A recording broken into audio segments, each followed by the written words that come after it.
위고비가 고도 비만의 정복에 있어서 상당히 좀 든든한 우리 지원군이 될 거라고 생각은 듭니다. 다만 아직도 한계가 많고 평생 100세 시대의 아이가 90년을 더 살아야 되는데 약물을 또 90년 동안 계속 하기는 좀 어렵거든요. 그래서 위고비의 도움을 받아서 내가 건강한 생활 습관을 정착해가는 방향으로 가야지만 100세 시대에 건강하게 살 수 있지 않을까. 안녕하세요. 강남 세브란스병원 소아청소년과 송경철입니다.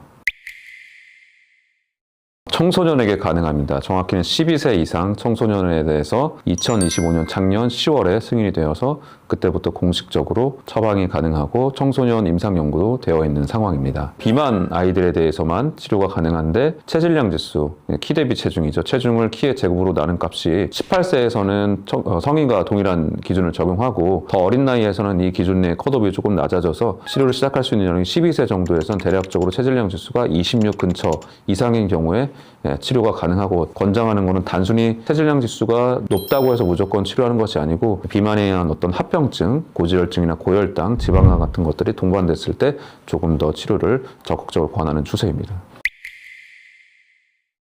위고비는 사실 상품명이고 의학적인 용어는 세마글루타이드입니다. 이 세마글루타이드는 GLP-1이라는 호르몬의 수용체에 작용해서 마치 GLP-1처럼 작용하는 그런 약물인데요. GLP-1이라는 호르몬은 체내에서 혈당 조절 역할을 하기 때문에 처음에는 당뇨병 약으로 사용되다가 이 약이 식욕을 억제하는 효과가 크다는 것이 잘 알려지면서 최근 들어서 이제 비만 약으로 활용이 되고 있는 건데, 식욕을 억제하는 기전은 여러 가지 경로가 있지만 제일 주요한 기전은 두 가지입니다. 첫 번째로는 뇌에서 식욕을 억제하는 호르몬을 활성화시키고, 두 번째로는 위장에서 소화 속도를 느리게 합니다. 그렇다 보니까 소화가 잘 안 되는 현상이 생깁니다. 체내에서 GLP-1은 사실 작용 시간이 굉장히 짧습니다. 그래서 작용 시간을 조금 길게 일주일 동안 몸에서 작용할 수 있게 만들어 놓은 게 바로 이 위고비 세마글루타이드라고 보시면 되고, 이 위고비의 효과는 청소년 임상 연구가 11세 이상 청소년에서 1년 동안 꾸준히 치료를 했을 때 위고비 치료군에서는 16% 정도 감소되더라, 이런 임상 연구가 발표되면서 이제 식약처 승인이 되었습니다. 위고비의 효과가 위장 간 운동을 저하시켜서 소화가 느리게 만들고, 더 나아가서 소화 불량을 일으킬 수 있어서 속이 불편한 느낌에서 더 나아가서 오심이나 구토, 구역감, 또는 이제 변비나 설사 같은 여러 가지 다양한 위장관계 부작용이 전체에서 한 60% 정도 발생하는 것으로 되어 있는데요.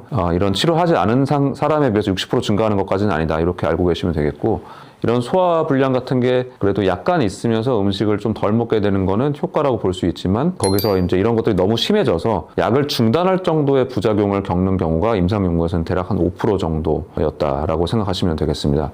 또 다른 이제 좀 마이너한 부작용 같은 경우는 성인 연구에서 췌장 수치가 올라가거나 쓸개 쪽에 염증이나 담석 같은 게 생기거나 이런 것들이 있었는데, 실제로 소아 연구에서는 성인보다 조금 덜 생기는 걸로 되어 있습니다. 한 가지 또 말씀드릴 거는, 갑상선 암 내에서 수질암이라고 해서 가족력이나 유전적 경향이 굉장히 강한 암이 있습니다. 그런 가족력이 있을 때는 위고비 치료에 주의하자, 이렇게 좀 보고 있습니다.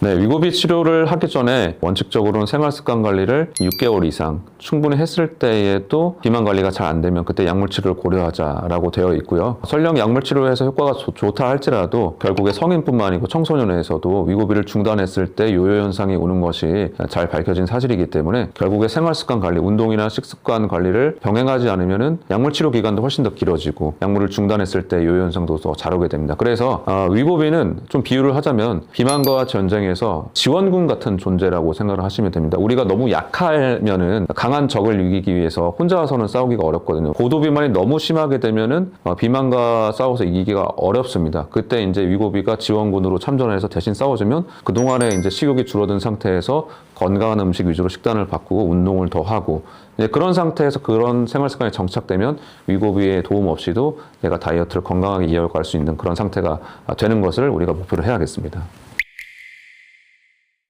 위고비 이제 치료를 받으면서 소화불량이 잘 생길 수가 있기 때문에 좀 속이 안 좋으면 결식을 하자, 아침을 안 먹자라고 이제 생각할 수가 있는데, 결식을 하는 거는 절대 금해야 되는 것이고, 체중을 감량하는 게 최종 목표가 아니고 최종 목표는 건강해지는 것이고, 건강해지기 위해서는 결국에 이제 체중 전에 체지방량이 줄어들고 근육량이 늘어나는 것을 목표로 해야 됩니다. 그런데 결식을 하게 되면은 체지방도 줄어들지만 근손실도 일어나기 때문에 근손실이 일어날수록 나중에 약을 중단했을 때 리바운드가 훨씬 더 잘 오게 되는 거거든요. 그래서 근육량을 유지할 수 있도록 운동과 충분한 단백질 섭취를 해줘야 되고 여러 가지 비타민이나 무기질이 부족해지지 않도록 야채, 과일이나 이런 음식들을 골고루 자연적인 음식들을 골고루 먹는 것이 중요하다고 볼 수 있겠습니다.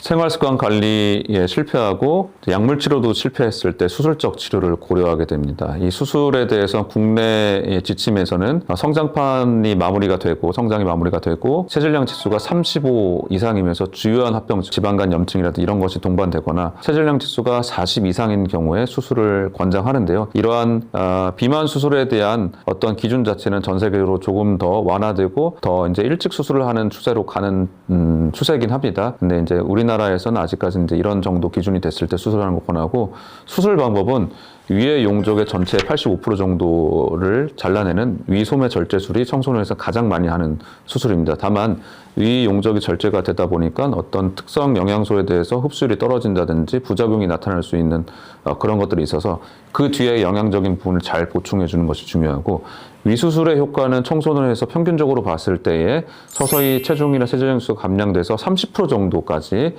기저체중에서 감량되는 것으로 되어 있는데 하지만 위수술조차도 일부에서는 리바운드가 와서 결국 10% 정도는 또 증가가 다시 할 수 있다. 그리고 이런 것들은 결국에 또 생활습관 관리에 영향을 받는다. 그래서 위수술이 굉장히 또 효과적인 비만 치료 방법이긴 하지만 그것에도 아직까지 한계가 조금 있기 때문에 결국엔 생활습관 관리에 대해서 우리 아이뿐만 아니고 가족과 의료진이 같이 서포트를 해줘야 된다라고 이해를 하시면 되겠습니다.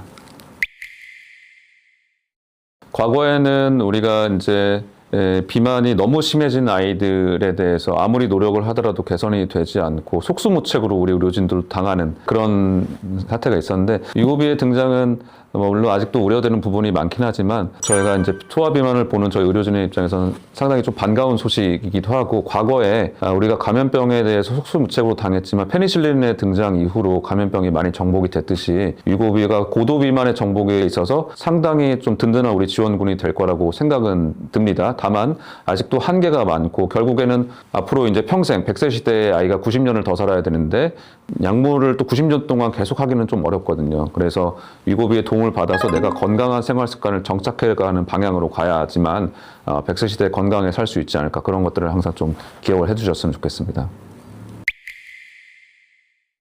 당연히 비만이 우선이고요. 원칙적으로는 키가 하위 300분위수 이하인 아이들만 하는 게 원칙입니다. 300분위수 이상은 다 정상 키인 거고요. 물론 본인의 가족들의 어떤 바람이나 욕심은 조금 다를 수 있겠지만 우리가 성장 호르몬을 300분위 이상인 정상 키에 대해서는 아직도 임상 연구나 안전성에 대한 타당성이 너무나 부족한데 그거에 대해서 오히려 더 위고비 치료보다 조심해야 되는 거고요. 임상 연구가 월등히 거의 없기 때문에 둘 중에 하나 선택하면 당연히 비만 치료부터 해야 되는 것이고 성장 호르몬의 부작용 중에 하나가 혈당의 상승입니다. 그런 면에서 봤을 때 사실 저는 고도비만 아이들한테 성장 호르몬을 더더욱 권장을 하지 않습니다. 비만 아이들은 성장 호르몬의 효과가 떨어진다는 연구도 나오고 있고 두 번째로는 성장 호르몬의 효과 자체가 비만 아이들에게서는 더 적고 부작용도 더 많습니다. 고혈당에 될 위험이나 고혈당뿐만 아니고 다른 부작용의 위험도 더 증가하게 되거든요. 그래서 비만이 너무 심하거나 이미 비만의 합병증이 나타나고 있는 아이들한테서는 성장 호르몬 치료를 조금 나중에 생각하고 비만 관리부터 열심히 하자. 비만 관리를 하는 것 자체가 아이의 최종 키에 도움이 되기 때문에 건강한 방법으로 성장에 더 도움을 주고 약물적인 것은 나중에 하자 이렇게 말씀을 드립니다.